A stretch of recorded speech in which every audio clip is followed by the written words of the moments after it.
Good morning, class. Unfortunately, Chief Sitting Bull couldn't be with us today. Instead, we have the Honorable John Lewis, representative of the great state of Georgia, who happened to be on the balcony when Dr. Martin Luther King Jr. was assassinated. Today we're doing chapter 4 of Frankenstein. And this is the goodie, guys. I'm going to really try to do as fast as possible. It might be a couple parters, though. So, opening chapter 4, we are still in Ingolstadt, Germany. And it opens with his commitment to science, because he thinks science is limitless and that other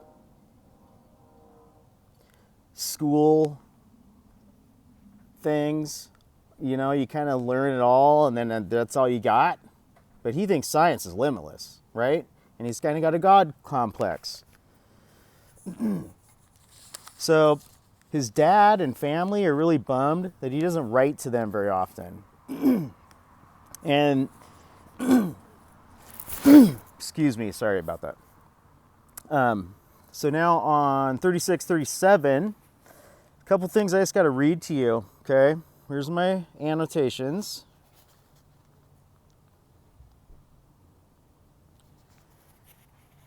And so, man, just going through these, he's a natural philosophy. Remember, that's the elbow and the brain making the elbow go. He's into he has a supernatural enthusiasm, which is kind of a red flag, if you know what I mean. On 36, he starts diving into anatomy and supernatural horrors of reanimation. And he develops his theory of reanimation based on that thunderstorm from chapter 2, the whole Mother Nature is powerful thing. And then next page, his mom dies. So on 36, he says, you know, darkness had no effect upon my fancy, and a churchyard was to be merely the receptacle of bodies deprived of life, which, from being the scent of beauty and strength, had become food for the worm. If only I could reanimate those bodies. That'd be really something, wouldn't it? Page 37, I beheld the corruption of death. I saw how the worm inherited the wonders in the eye and brain, and paused, examining and analyzing all the minutiae and causation. Right there.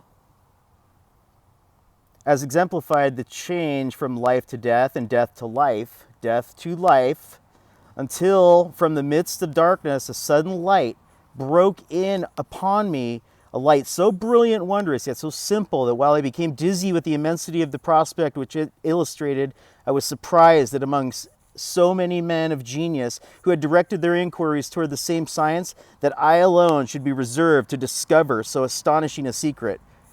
God complex. I became myself incapable of bestowing animation. I became myself capable of bestowing animation upon lifeless matter. Right where my thumb is there, guys. Right there. So, at the bottom of 37, he says, I was like the Arabian who had been buried with the dead and found a passage to life, aided only by one glimmering and seemingly ineffectual light. Dude, Mary Shelley, she just invented the movie The Mummy. Right there. The Arabian who had been buried with the dead.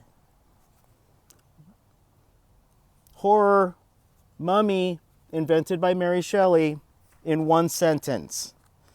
Immortality, people. Okay, 38-39.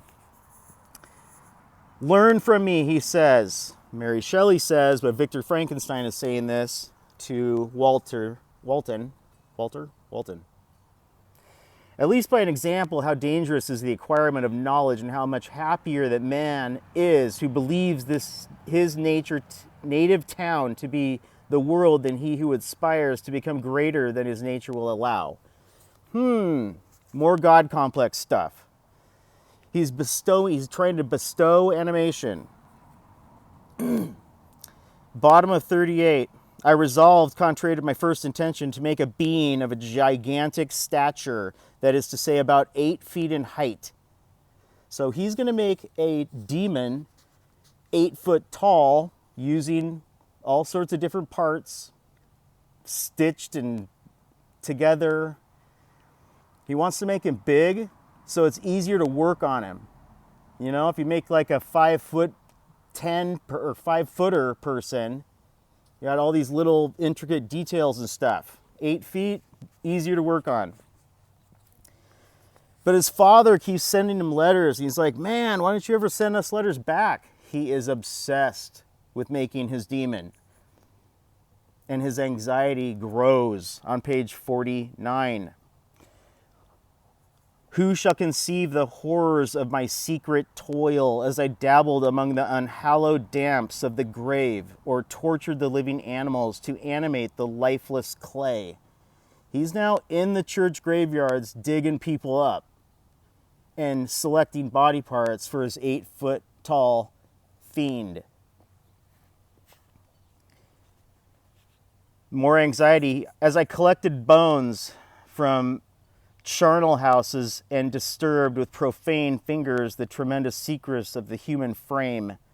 Worship of filthy creation.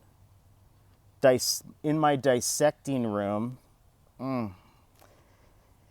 amidst the slaughterhouse, I was nearing my conclusion.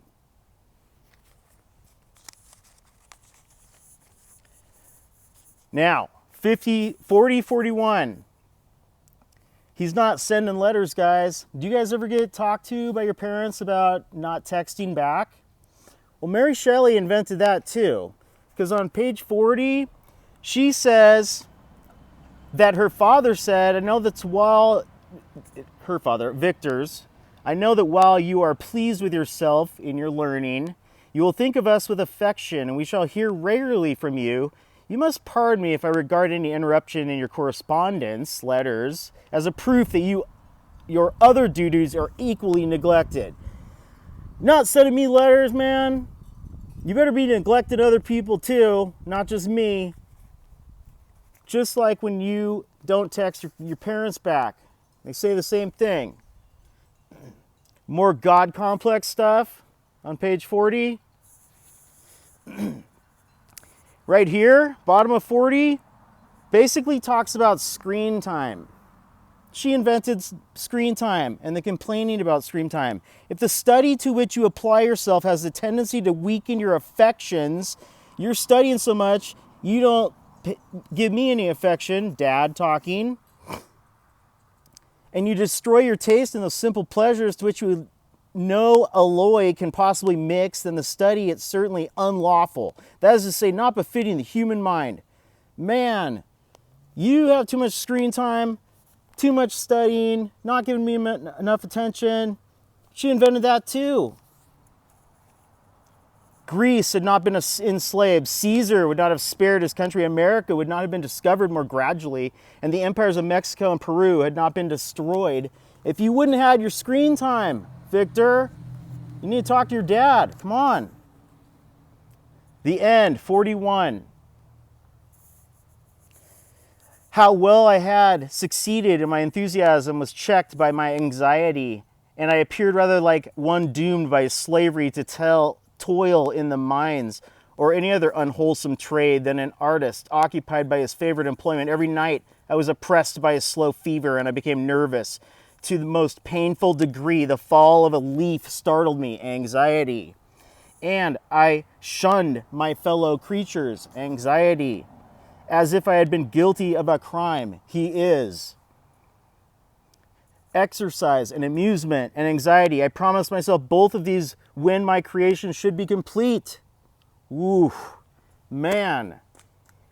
He's going deep and doing some awful things. And we are only just beginning. Chapter 4, Frankenstein. Representative John Lewis. Good afternoon, class.